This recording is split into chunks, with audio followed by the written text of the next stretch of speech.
आज हम पढ़ने जा रहे हैं आशुतोष राणा द्वारा लिखित किताब राम राज्य के पहले चैप्टर कैकेयी का 6वें भाग का बचा हुआ अंश और 7वां भाग। तो अब तक हमने देखा कि वनवास की बात सुनकर कैकेयी के रोम रोम में कंपन होने लगा। उन्हें लगा जैसे वे संज्ञा शून्य हो रही है।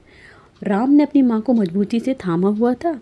राम ने कैकेयी को सहारा देते हुए एक जगह बैठाया और स्वयं घुटनों के बल उनके सामने बैठ गए।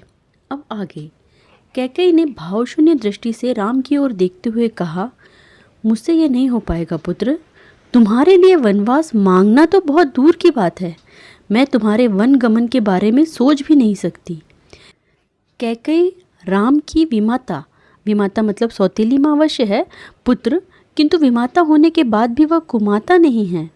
तुमने अपने हृदय में उठी वनवास की इच्छा को महारानी कौशल्या से साझा किया पुत्र? राम ने बहुत गंभीरता से कैकेयी के नेत्रों में झांकते हुए कहा, नहीं माँ, उनके हृदय में माँ की ममता है। ममता मोहग्रस्त होती है, इसलिए उनसे नहीं कहा।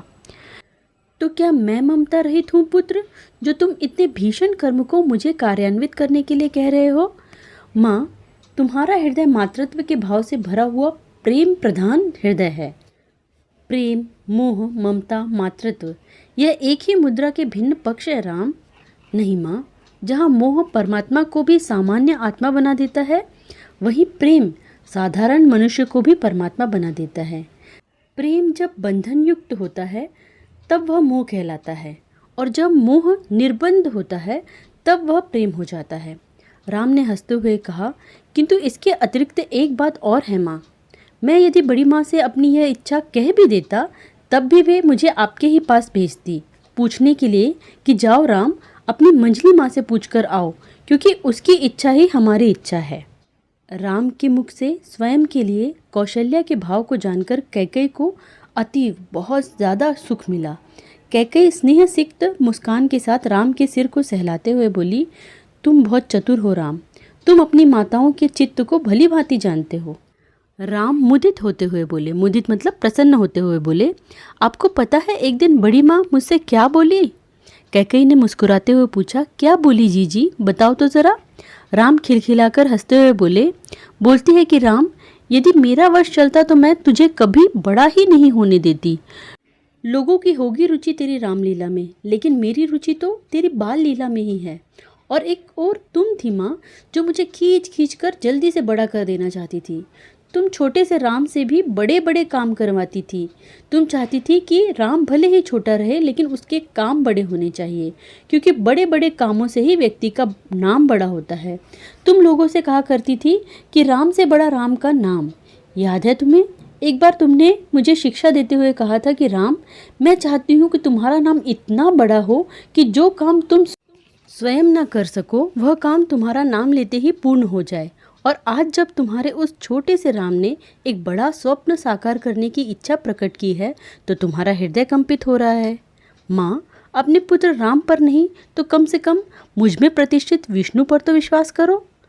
क्या विष्णु की कोई भी इच्छा अकल्याणकारी इच्छा हो सकती है? राम स्वयं को विष्णु कह रहा है। यह सुनकर कैकेयी चकित होते हुए बोली, विष्णु? क्या तुम विष्णु हो राम? राम ने कैकेयी के नेत्रों में गहरे उतरते हुए कहा, मैं ही नहीं, तुम भी। इस जगत का प्रत्येक कण विष्णु ही है माँ। विष्णु का अर्थ होता है विश्व के प्रत्येक कण में प्रकाशित होने वाली ऊर्जा। महाविष्णु तुम में, मुझ में, सब में उपस्थित है।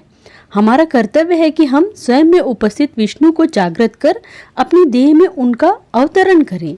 धर्म की रक्षा के लिए हो रहे इस महायज्ञ की अग्नि में डाले जाने वाला पहला हविष्य, हविष्य मतलब जिसकी हवन में आहुति दी जाती है, तो पहला हविष्य तुम्हारा राम होगा और मेरा रक्षण करने वाली मेरी माता कैकेयी होगी इसकी प्रथम होत्री। होत्री मतलब यज्ञ कराने वाली, जो माता कौशल्या के गर्भ से जन्म लेने वाले नर रूपी राम को नारायण में रूपांतरित करेगी।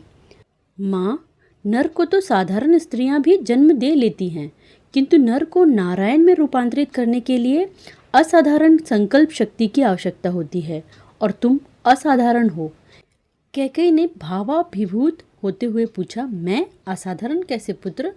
राम घुटनों के बल बैठ गए और अपने दोनों हाथों से अपनी माँ कैकेयी के चरणों को थामकर उन्हें अपने सर पर रख लिया तथा बेहद भावपूर्ण स्वर में बोले, माता, यश अपयश में भी जो स्थिर रहे, परिस्थितियों की विषमता में भी जिसका धैर्य ना झुके, किसी के प्रण की पूर्ति के लिए जो अपने प्राणों का उत्सर्ग कर दे, जो शस्त्र और शास्त्र में समान रूप से दक्ष हो, जो ममता के स्थान पर मातृत्व को महत्व दे, जो स्त्री बच्चों की इच्छा नहीं अपितु उनमें व्याप्त गुणों का परिष्कार करे, जो अपनी संतान को स्वयं के सपनों की पूर्ति का साधन न माने अपितु संतानों को स्वयं के स्वप्न देखने के लिए प्रेरित करे, उन्हें पूरा करने का साहस दे, जो बच्चे के चित्त चरित्र चिंतन की अभियंता हो, ऐसी स्त्री असाधारण ही होती है और ये सभी गुण तुम में है माँ, इसलिए तुम असाधारण हो। अब इस चैप्टर का 7वां और आखिरी भाग। शत्रुघ्न को अपनी छाती से लगाए हुए कैकेयी अश्रुपूरित स्वर में बुदबुदाते हुए कह रही थी, मैं असाधारण नहीं हूँ राम, मैं असाधारण नहीं हूँ पुत्र। वे संतानें ही होती है जो अपनी दिव्यता से एक सामान्य सी स्त्री को असाधारण माँ के रूप में प्रतिष्ठा दिलाती है। अब तक शत्रुघ्न पूर्णतः सजग और सामान्य हो गए थे। अपनी माँ को बिलखता हुआ देखकर युवा पुत्र ने अपनी माँ के दोनों कपोलों को अपने हाथों के बीच में ले लिया।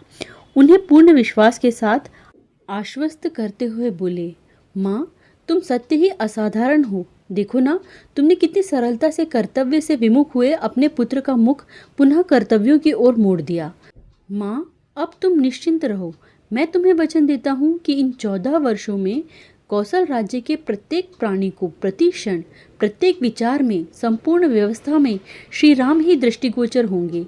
मैं तुम्हें विश्वास दिलाता हूँ माँ कि मैं अब अपने कर्तव्यों का पालन इतनी निष्ठा से करूँगा कि पंच महाभूत से निर्मित अयोध्या की प्रत्येक देह के रोम रोम में राम प्रस्फुटित होंगे, जिससे कौशल राज्य में रहने वाला प्रत्येक प्राणी अयोध्या की ख्याति को प्राप्त करते हुए इतना शक्ति संपन्न होगा कि उसकी शक्ति और सामर्थ्य को देखकर संपूर्ण विश्व यह कहेगा कि कौशल राज्य का प्रत्येक निवासी ही अयोध्या है, जिसे युद्ध में जीता नहीं जा सकता। आज के लिए बस इतना ही। मिलती हूँ अगले वीडियो में। हमारा नेक्स्ट चैप्टर है सुपर्णा या शूर्पणखा। तो तब तक के लिए खुश रहिए और दूसरों में भी खुशियाँ बांटिए।